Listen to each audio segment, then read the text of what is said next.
सब्जी में पानी। सरिता एक बहुत ही कुशल लड़की थी। उसकी पढ़ाई पूरी हो चुकी थी और उसके माता पिता अब एक अच्छा सा लड़का देख रहे थे। जल्दी एक अच्छे से घर से उसका रिश्ता आता है। सरिता के घर वाले सबका खाना रखते हैं। अरे बहन जी, हमारी होने वाली बहू ने तो काफी अच्छा खाना बनाया है। जी बहन जी, सरिता तो बहुत ही अच्छा खाना बनाती है। आपको कोई शिकायत नहीं होगी। सरिता को देखने आए राज को भी सरिता बहुत अच्छी लगती है और जल्दी दोनों की शादी हो जाती है। सरिता अपने ससुराल में रच बस जाती है। धीरे धीरे सरिता का पहनना ओढ़ना हल्का होने लगता है। अरे सरिता, अभी नई नई शादी तो हुई है, ऐसी हल्की साड़ियां क्यों पहनने लग गई? ना ही मैचिंग की बिंदी लगाई है। सरिता कुछ कहती नहीं, बस चली जाती है। एक सुबह सरिता की सास उसे कहती है कि दोपहर के खाने पर मेहमान आ रहे हैं, तो कुछ अच्छा सा बना ले। वो हाँ भी कर देती है और तैयारी में लग जाती है। कुछ देर बाद कुछ लोग आते हैं। अरे भाई विद्या, बहू क्या रसोई में पकवान ही बनाती रहेगी या फिर खिलाएगी भी? अरे अरे, ला रही है। मेरी बहू बहुत ही स्वादिष्ट खाना बनाती है, उंगलियां चाटते रह जाओगे तुम लोग। इतनी ही देर में सरिता सबके लिए सूप लेकर आती है। सब बड़े चाव से खाना चालू करते हैं, पर सबका मुंह बन जाता है। सब ने एक एक चम्मच पीकर ही बाउल रख दिया। सब एक दूसरे का मुंह देखने लगे। भाई विद्या, तुम तो बहुत तारीफ कर रही थी अपनी बहू की, पर ये सूप तो ऐसा लग रहा है जैसे पानी मिला दिया हो सब्जियों में। विद्या को भी समझ में नहीं आता कि बहू को आज क्या हो गया जो उसने ऐसा सूप बना दिया। अरे नहीं नहीं, है ना, हो जाता है कभी कभी। खाना खाओगे ना तब पता चलेगा मेरी बहू के हाथ में कितना स्वाद है। थोड़ी देर में सरिता टेबल पर खाना लगाती है। वो दो तीन चीजें लाकर रख देती है, बस दाल, रायता और रोटी। विद्या को कुछ समझ में नहीं आता, पर मेहमानों के सामने कुछ बोलती नहीं। उनके जाने के बाद, आज तो तूने मेरी नाक ही कटवा दी। मैं कभी नहीं भूलूंगी। जब इतना पहले से बता दिया था कि मेहमान आने वाले हैं, ध्यान क्यों नहीं रखा?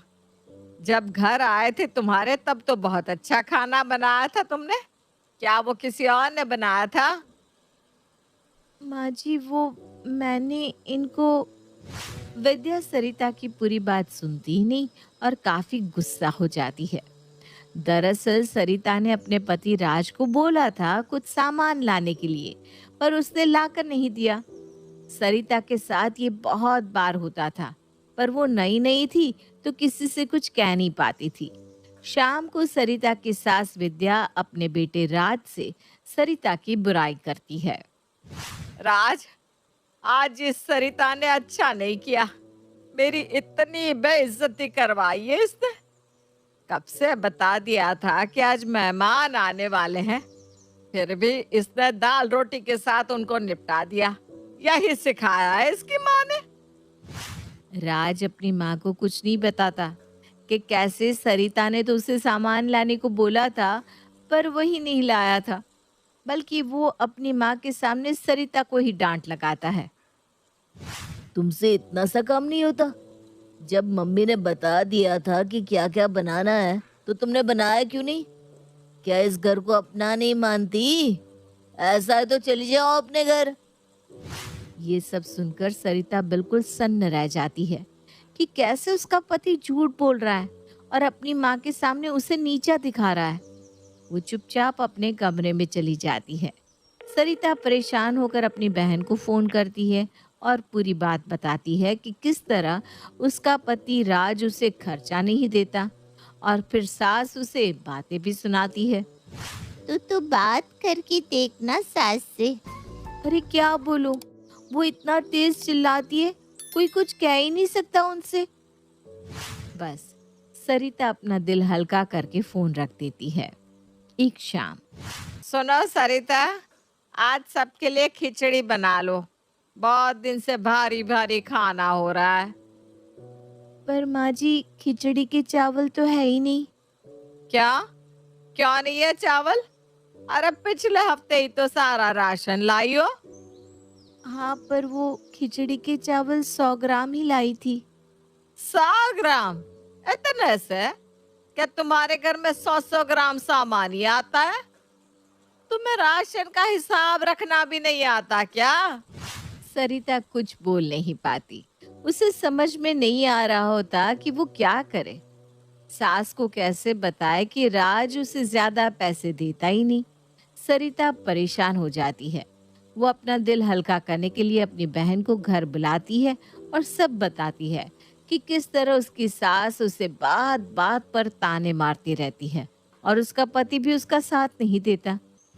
ये सब तो सही नहीं है। पर राज मुझे बिल्कुल खर्चा नहीं देते। अब ऐसे में मैं क्या करूं? वो जितना खर्चा देते हैं उसी में तो घर चला रही हूँ। अरे पर उनकी कमाई तो लाखों में है ना। तुझे कितना देते हैं? पूरे महीने के बस 5,000। है 5,000? ऐसे कैसे काम चलता होगा? तुझे सास से बात करनी चाहिए। वो दोनों बात कर ही रहे होते हैं कि तभी सरिता की सास उसको अपनी बहन के लिए चाय बनाने को बोलती है। थोड़ी देर में सरिता विनीता के लिए आधा कप ही चाय लाती है और उसके साथ पार्ले जी बिस्किट भी लाती है।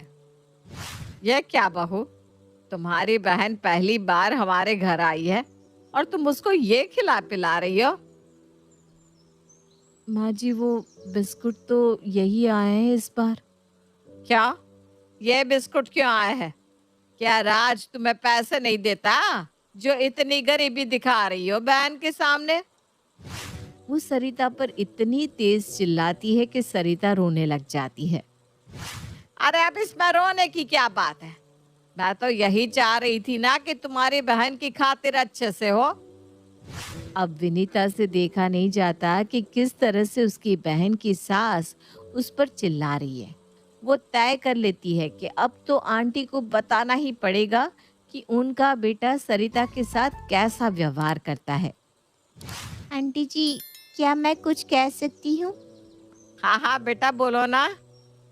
आंटी जी, मैं मानती हूँ मेरी बहन में बहुत कमियां हैं, पर क्या आपको पता है जीजू इनको महीने का खर्च कितना देते हैं कि ये घर चला सके? नहीं, मैंने कभी पूछा तो नहीं, पर 50-60 हजार तो देता ही होगा। बहुत बड़ी गलतफहमी में है आप आंटी। जीजू सिर्फ 5,000 देते हैं, जिसमें दीदी घर चलाने की कोशिश कर रही हैं। क्या? सिर्फ 5 हजार? सच बताओ मुझे। ये सुनकर सरिता और ज्यादा रोने लगती है। विद्या उसे चुप कराती है। अरे रोने की जगह तुम मुझे ये सब बता भी तो सकती थी। मैं कैसे बताती माँ जी? ये खुद ही आपके सामने इतना झूठ बोल देते हैं। मैं क्या करूं? पर इसकी सैलरी तो अच्छी खासी है, इतना अंदाजा तो हमें भी है। सैलरी तो अच्छी है माँ जी, पर ज्यादा पैसा ये शेयर्स में लगा देते हैं। मुझे तो कुछ देते ही नहीं। और आपको अभी एक बहुत बड़ी चीज नहीं पता। समझ में नहीं आ रहा कैसे बताऊं। बताओ, मुझे भी तो पता चले कि चल क्या रहा है। तभी सरिता अपने पर्स से 50,000 निकालकर अपनी सास को दिखाती है। ये क्या है? इतने पैसे पर्स में लेकर क्यों रखे हैं? आंटी, ये पैसे मैं लेकर आई हूँ दीदी को देने के लिए। ये बच्चों की फीस के पैसे हैं। कुछ सालों से बच्चों की फीस मम्मी पापा ही दे रहे हैं। जीजू नहीं देते फीस के पैसे। ये सब सुनकर तो विद्या शर्म से पानी पानी हो जाती है। उसे पता ही नहीं होता कि उसके बेटे का व्यवहार बहू के साथ इतना खराब है। बस बेटा, अब तुमने मुझे सब बता दिया है ना, अब तुम्हें कोई परेशानी नहीं होगी। अब इसे सबक मैं सिखाऊंगी। सरिता की सास को अब समझ में आ जाता है कि क्यों कभी सब्जी में पानी ज्यादा था तो कभी घर में राशन जल्दी से खत्म हो जाता था। अब उसे अपने बर्ताव पर पछतावा हो रहा था, पर अब उसने सोच लिया था कि आगे से ऐसा नहीं होगा। एक दिन सुबह वो अपने बेटे से कहती है, राज, बहुत दिनों से तेरा कोई दोस्त खाने पर नहीं आया, बुला ले उन्हें। हाँ माँ, सही कह रही हो। आप सरिता से कहना कुछ अच्छा सा खाना बनाए। हाँ हाँ, जरूर बेटा। विद्या ने सोच रखा होता है कि वो बहू को उसी में एडजस्ट करने को बोलेगी जितना पैसा राज ने दिया है, कोई कुछ और मदद नहीं करेगा। वो अपने बेटे को सबक सिखाना चाहती थी। शाम को राज के 4-5 दोस्त आते हैं। विद्या और सरिता उनके सामने सिर्फ पुलाव रख देते हैं। ये देखते ही राज का मुंह बन जाता है। उनके जाने के बाद वो दोनों पर बहुत गुस्सा होता है। ये क्या किया सरिता? सिर्फ पुलाव ही बनाया? कुछ और नहीं बना सकती थी? अरे उस पर क्यों चिढ़ रहा है? जो पैसे थे इसके पास, उसमें जो बना बना दिया। अगर पैसा नहीं था तो मुझसे मांग लेती। अच्छा, जब अपना काम पड़ा तो और पैसे देने को भी तैयार है तू। वैसे इसको बस 5,000 ही देता है महीने के, है? तूने सोचा वो कैसे घर चला रही होगी? ये सुनकर राज चुप हो जाता है। वो सरिता को गुस्से से देखने लगता है। तो उसे ऐसे क्यों देख रहा है? उसकी क्या गलती है? वो तो बेचारी इतने समय से चुप ही है। ये तो बातों बातों में मुझे पता चला। और तेरे बच्चों की स्कूल फीस भर दी तूने? नहीं माँ, अभी नहीं। अच्छा, कितनी फीस है वैसे? राज इस बात का जवाब भी नहीं दे पाता। तुझे पता होगा कहाँ से? बच्चों की फीस तो उसके नाना नानी भर रहे हैं इतने टाइम से। ये सब मुझे आज पता चला। तूने तो हमारी नाक ही कटवा दी बेटा। आज से, बल्कि अभी से तू बहू को 50,000 रुपये देगा हर महीने, और फीस अलग से भरेगा। ये सुनकर राज के होश उड़ जाते हैं और उसका शेयर्स में पैसा डबल करने का सारा भूत